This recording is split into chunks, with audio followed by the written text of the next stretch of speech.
dalam kasus Rasman dan Iklim Hakim, apakah Rasman sedang menjalankan profesi pengacara ketika membela Iklim Hakim? Karena sejatinya saya lebih gila dari yang dibayangkan. Ingat ya, Rasman ini lebih gila dari yang dibayangkan. Jadi pertanyaannya, alasan kenapa klien kami Iklim Hakim itu sampai mengundurkan diri atau mencabut hubungan kuasa antara klien kami Iklim Hakim dengan kuasa hukum yang lama. Alasan yang mendasar adalah ingin mengajak Iklimah ini untuk menjadi istrinya. Yang ke-8 ya kalau memang media viral kemarin kan ada punya istri yang 7, berarti giliran Iklimah itu untuk yang ke-8. Ya, niat baik itu karena memang masalah Iklimah ini kan fokus pada masalah hukum yang dihadapi, ya tentu niat dan ajakan itu ya ditolak ya secara tegas oleh Iklimah itu sendiri. Memang fokus perhatiannya itu adalah menyelesaikan masalah, jadi bukan untuk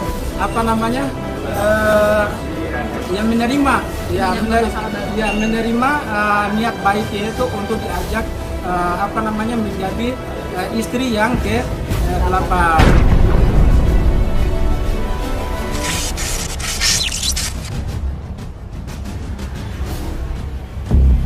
Apa hak imunitas sebagaimana ditentukan dalam pasal 16 Undang-Undang Advokat nomor 18 tahun 2003 berlaku kepada Rasman sebagai advokat? Jadi untuk menjawab pertanyaan-pertanyaan yang memang masih belum bisa kita jawab ya, kemarin itu secara langsung, hari ini kita akan berusaha untuk menyampaikan. Semoga apa yang kita sampaikan ini kan bisa ya bermanfaat khususnya buat rekan-rekan media ya. Jadi pertanyaannya, alasan kenapa klien kami Iklim Hakim itu sampai mengundurkan diri atau mencabut hubungan kuasa antara klien kami Iklim Hakim dengan kuasa hukum yang lama. Kalau kemarin kan kita jawabnya memang masalah karena memang posisi sama-sama sebagai pihak terlapor. Tapi ada hal yang memang yang sangat-sangat kita bilang itu sangat sensitif kalau kemudian kemarin itu tidak dikatakan. Terima kasih. Kalau boleh tahu berapa kali dia mengajukan diajak untuk menikah? Oke. Bisa dibilang sangat sering, cukup sering karena hampir setiap hari beliau telepon. Kadang juga aku ada di kondisi dimana benar-benar aku nggak bisa angkat teleponnya sama sekali. Itu beliau sampaikan melalui manajer saya. Dan manajer saya menyaksikan, benar-benar menyaksikan langsung karena setiap hari beliau ada di samping saya, bagaimana saya katakan pada saat itu, bagaimana keadaan ibu saya saat itu, sedepresi apa, sestres apa pada saat itu. Berarti sempat menolak juga ya, maksudnya ada bukan sempat menolak, tapi benar-benar aku di situ tegas mengatakan bahwa tidak bisa. Kak, ada iming-iming nggak sih waktu dia mengajak itu, terus juga kamu sendiri seperti apa sih perasaan nyamannya dengan ajakan yang berulang-ulang? Jadi sangat jelas bahwa perbuatan-perbuatan, tindakan-tindakan, ucapan-ucapan advokat dalam menjalankan profesinya haruslah terukur berdasarkan hukum.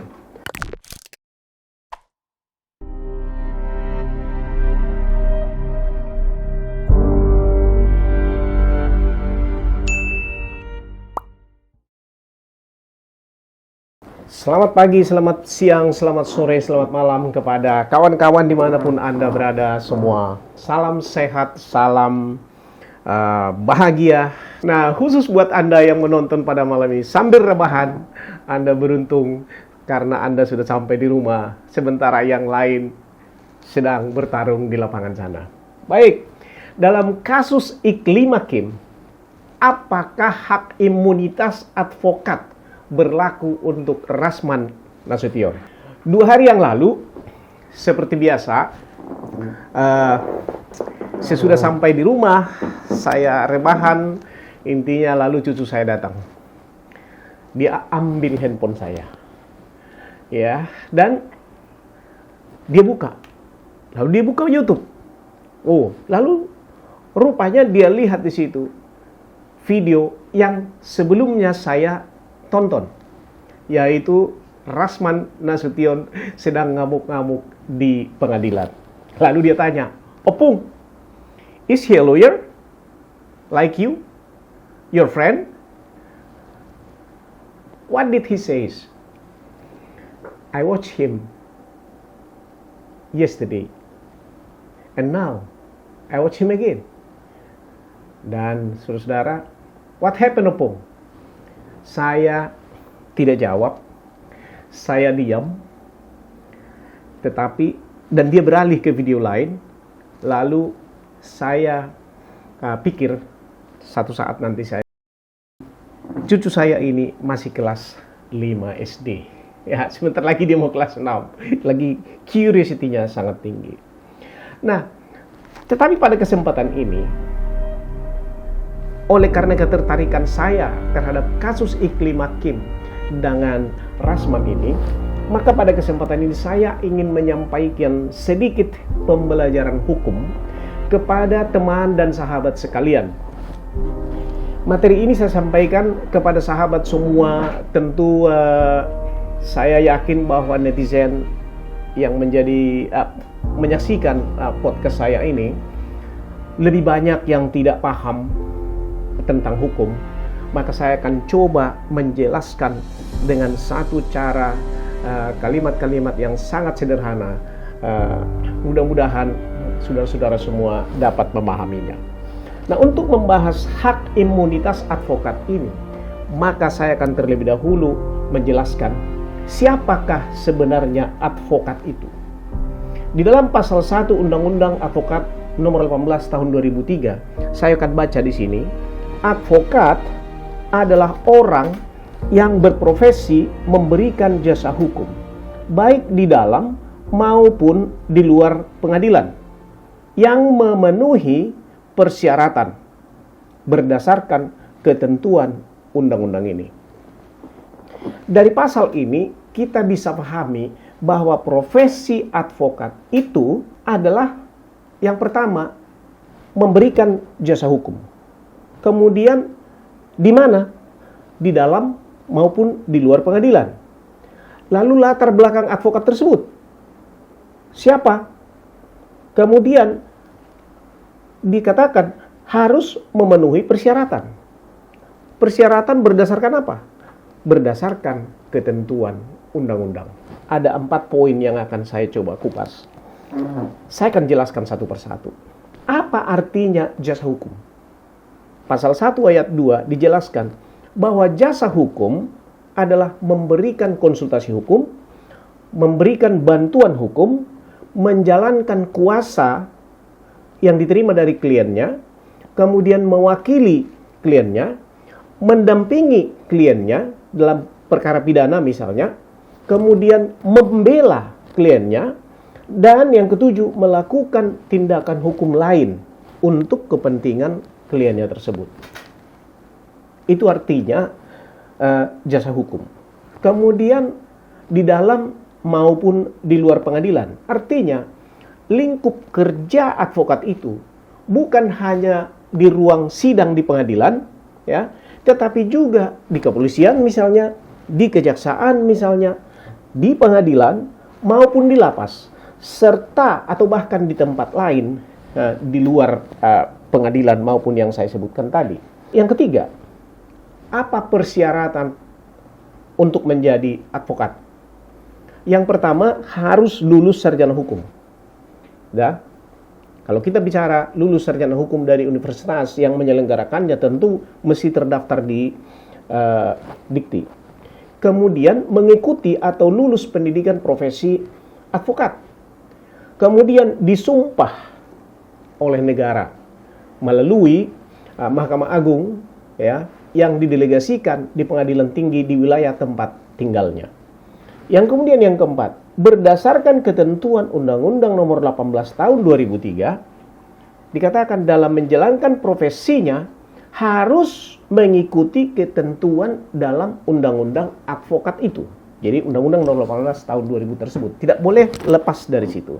Artinya, ketika menjalankan profesinya, memberikan jasa hukum tadi, maka dia tidak boleh terlepas atau harus berdasarkan ketentuan Undang-Undang Advokat Nomor 18 Tahun 2003. Lalu, bagaimana advokat mengatur dan memberi jaminan? Bagaimana Undang-Undang Advokat mengatur dan memberi jaminan kepada advokat itu ketika dia menjalankan profesinya? Maka untuk menjamin kebebasan bagi advokat ketika memberi jasa hukum kepada kliennya, Undang-Undang Advokat memberikan hak imunitas kepada advokat. Nah, sekarang saya mau bahas mengenai hak imunitas. Hak imunitas ini terdapat pada pasal 16 Undang-Undang Nomor 18 Tahun 2003 yang mengatakan, saya akan baca, advokat tidak dapat dituntut baik secara perdata maupun pidana dalam menjalankan profesinya dengan itikat baik untuk kepentingan pembelaan kliennya. Artinya, hak imunitas itu berlaku di persidangan atau di pengadilan.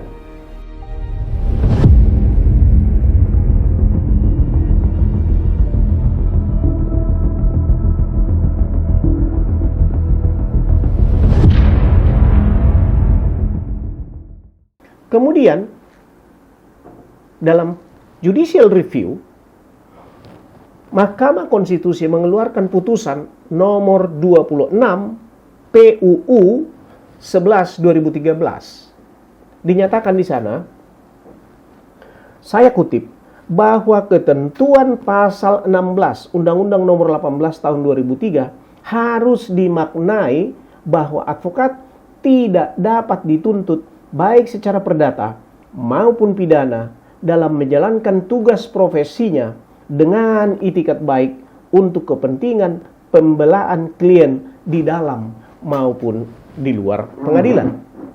Artinya, putusan ini memperluas dan memberikan jaminan yang lebih lengkap dan sempurna ya kepada advokat ya dalam menjalankan profesinya ya dalam rangka membela kliennya. Tetapi ingat, harus dengan itikat baik. Lalu apa itu itikat baik? Putusan Mahkamah Agung nomor 52 PUU 16 2018. Saya kutip di sini. Yang dimaksud dengan itikat baik adalah menjalankan tugas profesi demi tegaknya keadilan berdasarkan hukum untuk membela kepentingan kliennya. Kita harus garisbawahi di sini, berdasarkan ketentuan hukum. Jadi ukurannya menjadi sangat jelas bahwa perbuatan-perbuatan, tindakan-tindakan, ucapan-ucapan advokat dalam menjalankan profesinya haruslah terukur berdasarkan hukum maupun peraturan-peraturan perundang-undangan yang berlaku.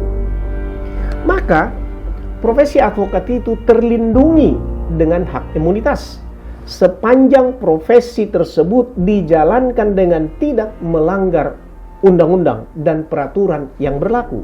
Artinya, hak imunitas profesi advokat itu berlaku ketika profesi itu dijalankan dengan cara, istilah saya, beyond the law.